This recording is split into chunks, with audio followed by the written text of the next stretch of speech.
दोस्तों price action के अंदर हमारा ये 21 नंबर का वीडियो है। इस वीडियो से पहले हम बेसिक प्राइस एक्शन के अंदर इन सारे टॉपिक्स के ऊपर वीडियो बना चुके हैं, जिनकी लिंक आपको वीडियो के डिस्क्रिप्शन में मिल जाएगी। इसलिए दोस्तों उसी को आगे बढ़ाते हुए बेसिक प्राइस एक्शन को पूरी तरह सीखने के बाद ट्रेडिंग के अंदर सबसे ज्यादा इम्पोर्टेंट माने जाने वाली साइकोलॉजिकल लेवल के अंदर आज हम मार्केट के अंदर साइकोलॉजिकल एंड टेक्निकल लेवल के ऊपर स्टॉप लॉस की हंटिंग किस तरह से की जाती है इसको बहुत ही अच्छे से जानने वाले हैं। अगर दोस्तों आप लोगों ने स्टॉप लॉस हंटिंग का अगर पार्ट 1 नहीं देखा है तो पहले जाकर उस वीडियो को जरूर देख लें, तभी जाकर आपको इस वीडियो में कुछ समझ में आएगा। दोस्तों स्टॉप लॉस हंटिंग को पहचानने की एक बहुत ही सिंपल टेक्निक मैं आपको बताता हूँ, इसे थोड़ा सा ध्यान से देखना। मार्केट के अंदर बिग इंस्टीट्यूशन और बैंक्स और ऑपरेटर के पास बहुत ज्यादा पैसा होता है, जिस कारण से वो बहुत बड़ी क्वांटिटी में सेलिंग करते हैं।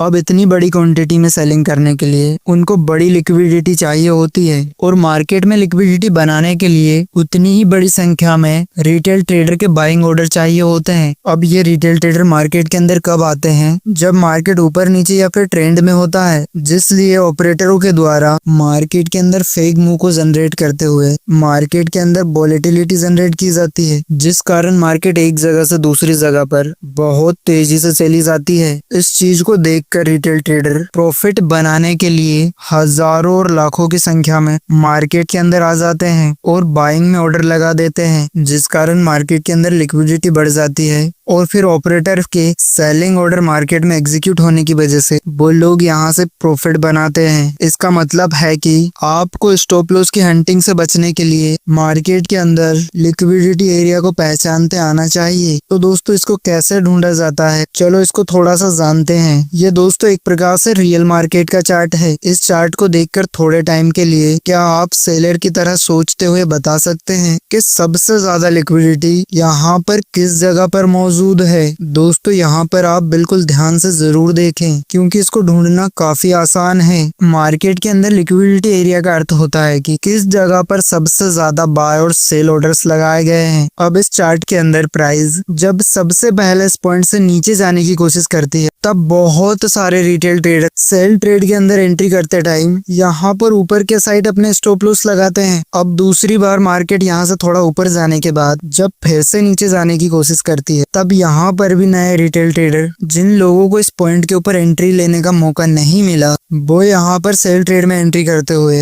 अपने स्टॉप लॉसेस ऊपर की जगह पर लगाते हैं। और दोस्तों साथ में ही मार्केट 52,200 के साइकोलॉजिकल लेवल से सपोर्ट लेते हुए ऊपर जाती है। तब यहाँ पर भी कुछ नए बायर्स अपने स्टॉप लॉस यहाँ नीचे लगाते हुए बाय ट्रेड में एंट्री करते हैं। लेकिन मार्केट जब फिर से नीचे आता है तो इनमें से कुछ ट्रेडर अपनी बाय की पोजीशन से एग्जिट ले लेते हैं और कुछ नए बायर्स यहाँ पर फिर से बाय ट्रेड में एंट्री लेते हैं। इसका मतलब है इस चार्ट के अंदर ये जितने भी स्टॉप लॉस के एरिया हैं, वहाँ पर रिटेल ट्रेडर के सबसे ज्यादा स्टॉप लॉस लगे हुए हैं। इसका मतलब है कि इन जगहों पर सबसे ज्यादा लिक्विडिटी मौजूद है। अगर यहाँ पर बड़े बड़े बिग इंस्टीट्यूशनल को एंट्री बनानी है, तब उन लोगों को इन सारे स्टॉप लॉस को हिट करते हुए अपने ऑर्डर लगाने के लिए इस वाली लिक्विडिटी को ग्रैब करना पड़ेगा। अब दोस्तों इस दिन मार्केट बंद होने की वजह से ये सारे स्टॉप लॉस अपनी जगह पर लगे हुए हैं, जो कि अभी तक हिट नहीं हुए हैं। अब दूसरे दिन थोड़ा सा गैप डाउन में ओपन होते हुए काफी तेजी से नीचे जाने लग जाता है, जिस कारण यहाँ पर पहले दिन जिन लोगों ने बाय में एंट्री करी थी और उनके जो स्टॉप लॉस लगे हुए थे वो सारे हिट हो जाते हैं। इसका मतलब है कि इन जगहों पर और ज्यादा स्टॉप लॉस नहीं है, जिस वजह से मार्केट थोड़ा नीचे 51,800 के साइकोलॉजिकल लेवल पर सपोर्ट लेते हुए वापस रिवर्स करने की कोशिश करती है। अब दोस्तों मार्केट जब यहाँ से नीचे जा रही थी, तो जिन लोगों ने यहाँ पर पहले दिन सेल ट्रेड के अंदर अपने ऑर्डर एग्जीक्यूट करके बैठे थे, वो अभी भी अपनी पोजीशन पे बैठे हुए हैं, जिस वजह से उनके स्टॉप लॉस पूरी तरह से सेव है और साथ में ही मार्केट बेरिश है। इस बात को सोचते हुए कुछ नए रिटेल ट्रेडर भी इस जगह पर पर सेल ट्रेड के अंदर एंट्री बनाते हैं, जिस कारण उनके नए स्टॉप लॉस इन जगहों पर क्रिएट हो जाते हैं। अब दोस्तों मार्केट में नीचे वाले सारे स्टॉप लॉस हिट हो चुके हैं, लेकिन इस बेरिश मूव की वजह से इसका मतलब है कि नीचे की मात्रा में ऊपर के साइड ज्यादा स्टॉप लॉस लगे हुए हैं, जिस कारण मार्केट यहाँ से बहुत तेजी से ऊपर जाते हुए ऊपर के साइड लगे हुए सारे स्टॉप लॉस हिट कर जाती है। अब दोस्तों काफी सारे लोगों के दिमाग में एक सवाल आया होगा कि मार्केट इस जगह से और नीचे क्यों नहीं गया। चलो इसको भी थोड़ा सा जान लेते हैं। जब पहली बार मार्केट इस जगह से ऊपर जाता है तो बहुत बड़ी संख्या में ट्रेडर्स यहाँ पर स्टॉप लॉस लगाते हुए बाय ट्रेड के अंदर एंट्री लेते हैं, लेकिन मार्केट जब थोड़ा सा नीचे आते हुए इन लोगों के एंट्री लेवल के पास आ जाती है, तब इनमें से बहुत सारे ट्रेडर खुद ही अपने ट्रेड से एग्जिट लेना चालू कर देते हैं, जिस कारण इन एरिया में ज्यादा स्टॉप लॉस नहीं होते हैं। और साथ ही मार्केट इस जगह पर दिन भर एक बेरिश ट्रेंड में होने की वजह से बहुत कम रिटेल ट्रेडर दूसरे दिन के लिए अपनी बाय की पोजीशन को होल्ड करते हैं। इसलिए मार्केट ज्यादा नीचे न जाते हुए अब जैसे ये 51,800 के साइकोलॉजिकल लेवल के पास आती है, तब बहुत बड़ी संख्या में नए बायर्स यहाँ पर मार्केट के अंदर बाय ट्रेड के अंदर एंट्री लेने की वजह से मार्केट काफी तेजी से ऊपर की ओर चली जाती है। सेम इसी प्रकार से आप मार्केट के अंदर बन रहे लिक्विडिटी एरिया को पहचान कर स्टॉप लॉस की हंटिंग से खुद को बचा सकते हैं। तो चलो दोस्तों इसका रियल एग्जांपल देखते हैं। ये दोस्तों एक प्रकार से रियल मार्केट का चार्ट है। यहाँ पर मार्केट 52,400 के लेवल पर ओपन होते हुए पहली वाली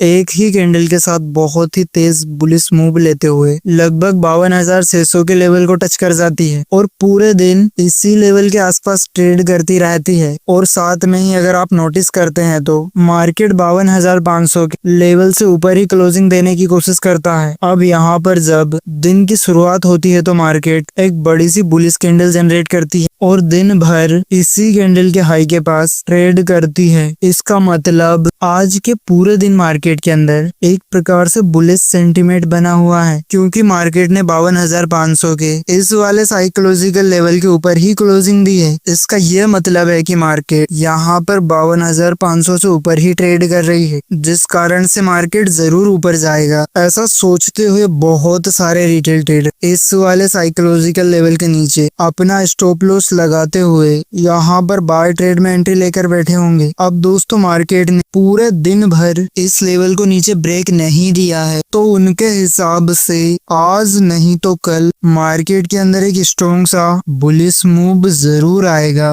इस बात को सोचकर वो अपनी बाय की पोजीशन को कैरी फॉरवर्ड करते हुए दूसरे दिन के लिए भी होल्ड कर लेते हैं, क्योंकि उन लोगों को पूरा विश्वास है कि कल मार्केट इस रेजिस्टेंस को ब्रेक करते हुए ऊपर जरूर जाएगा।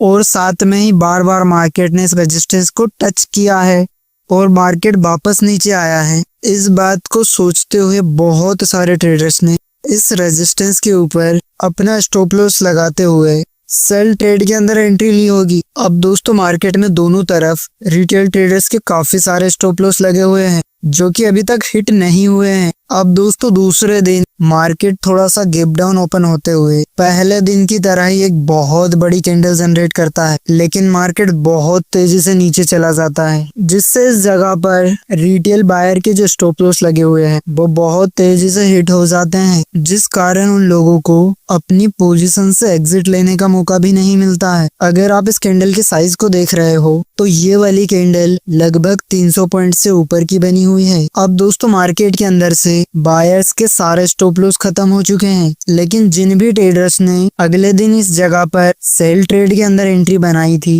उन लोगों को काफी अच्छा प्रॉफिट मिला होगा, जिस कारण मार्केट जैसे ही मार्केट 52,200 के लेवल पर आने के बाद वापस जाने की कोशिश करता है, तब इनमें से कुछ ट्रेडर्स अपना प्रॉफिट बुक करने लग जाते हैं, जिस कारण मार्केट के अंदर एक छोटा सा शॉर्ट ट्रेड आने से इस प्रकार की ग्रीन कैंडल्स जनरेट होती है। लेकिन कुछ ही टाइम के बाद बाद मार्केट नीचे जाते हुए 52,200 के साइकोलॉजिकल लेवल को भी ब्रेक देते हुए थोड़ा नीचे चली जाती है और पूरे दिन इसी एरिया में ट्रेड करती है। अब दोस्तों इन 2 दिनों के अंदर मार्केट ने किस तरह का व्यवहार किया है इस बात को तो हमने जान लिया, लेकिन इन 2 दिनों के अंदर एक रिटेल ट्रेडर ने किस तरह से अपना लॉस करवाया है अब इसको भी थोड़ा सा जान लेते हैं। एक स्ट्रॉन्ग से ग्रीन कैंडल के साथ 52,500 के इस साइकोलॉजिकल लेवल को एक ही झटके में टूटता हुआ देखकर आप में से बहुत सारे रिटेल ट्रेडर्स ने आज मार्केट बहुत ज्यादा बुलिश है इस प्रकार का गणित लगाया होगा, लेकिन पहली वाली कैंडल ही इतनी बड़ी सी और तेज होने की वजह से आपको इस जगह पर ट्रेड में एंट्री लेने का मौका बिल्कुल नहीं मिला होगा, जिस कारण कुछ रेड कैंडल के साथ मार्केट में अब जैसे इस प्रकार की 2 ग्रीन बुलिश कैंडल जनरेट होती है तब आप में से कुछ रिटेल ट्रेडर्स कहीं पिछली बार की तरह इन लोगों के हाथ से मौका ना निकल जाए, इसलिए ये कैंडल के ब्रेकआउट का इंतजार भी नहीं करते और सीधा बाय ट्रेड में एंट्री लेना चालू कर देते हैं। अब दोस्तों पहली वाली ग्रीन कैंडल इतनी बड़ी होने की वजह से उसके नीचे अगर स्टॉप लॉस लगाते हैं तब वो बहुत बड़ा स्टॉप लॉस हो जाएगा। इस बात को सोचते हुए सबसे पास की ग्रीन कैंडल मतलब कि इस वाली कैंडल के नीचे स्टॉप लॉस लगाया जाता है, लेकिन अगली कुछ कैंडलों के साथ मार्केट नीचे आते हुए इन सारे लोगों का स्टॉप लॉस हिट करते हुए इन लोगों को ट्रेड से बाहर निकाल देती है। अब दोस्तों दिन के स्टार्टिंग में ही लॉस हो जाने के कारण इनमें से कुछ ट्रेडर गुस्से में आकर मार्केट से बदला लेने का सोच लेते हैं। अब थोड़ी देर के बाद मार्केट एक बार फिर से ऊपर जाने की कोशिश करती है और अपने दिन के हाई के पास आ जाती है। अब फिर से कुछ ट्रेडर्स अपनी पिछली वाली गलती को दोहराते हुए यहाँ पर बाय ट्रेड में एंट्री लेना चालू कर देते हैं और कुछ लोग अपनी पिछली गलती से थोड़ा सीखते हुए यहाँ पर रेजिस्टेंस लगाते हुए इसके ब्रेकआउट का इंतजार करने लग जाते हैं। अब दोस्तों पिछली बार की तरह मार्केट इस बार भी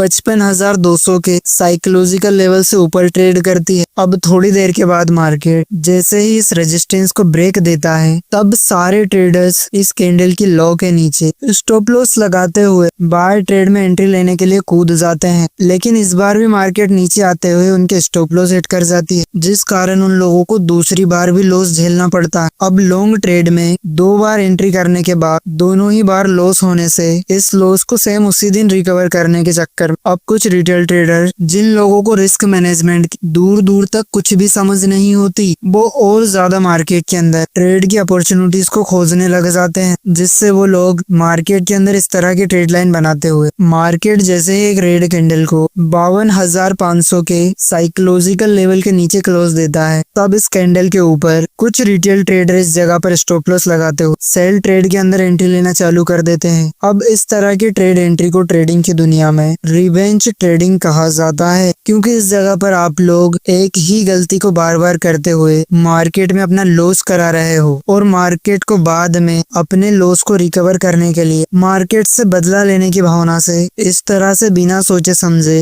ट्रेड में एंट्री लेते रहते हैं, जिसको ओवर ट्रेडिंग भी कहा जाता है और आपकी साइकोलॉजी पूरी तरह बिगड़ जाती है। मार्केट में सेम इसी प्रकार से ऑपरेटर्स के द्वारा साइकोलॉजिकल लेवल पर बार बार आपको ट्रैप करते हुए आपके दिमाग से खेला जाता है, जिसमें आप इस ट्रैप में फंसते हुए उनका शिकार बन जाते हैं। अगर दोस्तों हमारी पिछली वीडियो में बताए गए कुछ सिंपल से रूल्स को अगर आप फॉलो करते हो तब आप इन तीनों ट्रेड में हुए लॉस को अपने आप से बचा सकते थे। अब रूल नंबर 1, जब भी इस तरह से मार्केट में कैंडल बहुत बड़ी मोमेंटम कैंडल जनरेट होती है तब इस कैंडल की दिशा में हमेशा ट्रेड एंट्री लेने से बचना चाहिए, क्योंकि इस तरह की कैंडल ऑपरेटर्स के द्वारा मार्केट में वोलेटिलिटी बढ़ाते हुए ऑप्शन के प्रीमियम को बढ़ाने के बाद उसको ज्यादा भाव पर बेचने के लिए किया जाता है। इस प्रकार की कैंडल 10 में से 8 बार रिटेल ट्रेडर को मार्केट में जरूर फंसाती है। अब एग्जाम्पल के लिए आप इस चार्ट को देखिए, इस प्रकार की बड़ी सी ग्रीन कैंडल को बनाते हुए मार्केट नीचे की ओर चली गई और रिटेल ट्रेडर इस जगह पर फंस गए। सेम इसी प्रकार से इस चार्ट में देखिए, यहाँ पर बड़ी सी बुलिश कैंडल बनाते हुए मार्केट के अंदर जैसे ही रिटेल ट्रेडर एंट्री मारते हैं प्राइस बहुत तेजी से नीचे जाते हुए उनके स्टॉप लॉस हिट कर जाती है और उस दिन दूसरी बार भी ऐसा ही होता है। है। अब दोस्तों इस चार्ट के अंदर बड़ी सी बेरिश कैंडल जनरेट होते हुए मार्केट ऊपर आकर रिटेल ट्रेडर के स्टॉप लॉस खा जाती है। सेम इसी प्रकार से इस चार्ट के अंदर एक बड़े से ग्रीन मोमेंटम के बाद मार्केट रिवर्स होते हुए रिटेल ट्रेडर को फंसा देती है। आप दोस्तों खुद से इस रूल को मार्केट के अंदर बैक टेस्ट करके देख सकते हैं। अगर आप इस सिंपल से रूल को फॉलो करना सीख जाते हैं तब आपके बहुत सारे लॉसेस कम हो जाएंगे। अब रूल नंबर 2, जब भी मार्केट किसी नंबर के ऊपर जैसे 1000, 800, 500 या फिर 200 इन साइकोलॉजिकल लेवल के पास ट्रेड करते हुए मार्केट जैसे ही इन इंपॉर्टेंट लेवल को पहली बार ब्रेक देता है तब ब्रेकआउट कैंडल्स के बाद जब तक कोई फॉलो अप कैंडल उस दिशा में जनरेट नहीं होती तब तक उस दिशा में ट्रेड में एंट्री नहीं लेनी चाहिए, क्योंकि इन इंपॉर्टेंट लेवल के आसपास रिटेल ट्रेडर्स के द्वारा हॉप ट्रेडिंग मतलब इस लेवल के टूटते ही मार्केट यहाँ से जरूर ऊपर या फिर नीचे जाएगा। इस तरह से सोचकर बहुत बड़ी संख्या में ट्रेड के अंदर एंट्रीज ली जाती, जिस वजह से इस लेवल्स के पास बहुत बड़ी मात्रा में लिक्विडिटी जनरेट होने की वजह से इन लिक्विडिटीज को ग्रैब करने के लिए इस प्रकार के फेक ब्रेकआउट दिखाते हुए ऑपरेटर के द्वारा रिटेल ट्रेडर को फंसाना बहुत ही ज्यादा आसान हो जाता है। सेम इसी प्रकार के कुछ सिंपल से ट्रेडिंग रूल को फॉलो करते हुए आप अपने आप को ट्रैप में फंसाने से बचा सकते हैं। अब दोस्तों आने वाले टाइम में क्या हमको खासकर इन लेवल्स रिटेल ट्रेडर्स के लिए एक बहुत अच्छे से डिटेल में वीडियो जनरेट करनी चाहिए? आप सारे भाई लोग कमेंट करके जरूर बताएं। और दोस्तों आपको हमारी ये वीडियो बहुत ज्यादा अच्छी लगी हो तो वीडियो को लाइक करने के साथ ही चैनल को सब्सक्राइब जरूर करें। तो दोस्तों मिलता है नेक्स्ट वीडियो के अंदर, तब तक के लिए थैंक्स फॉर वॉचिंग वीडियो।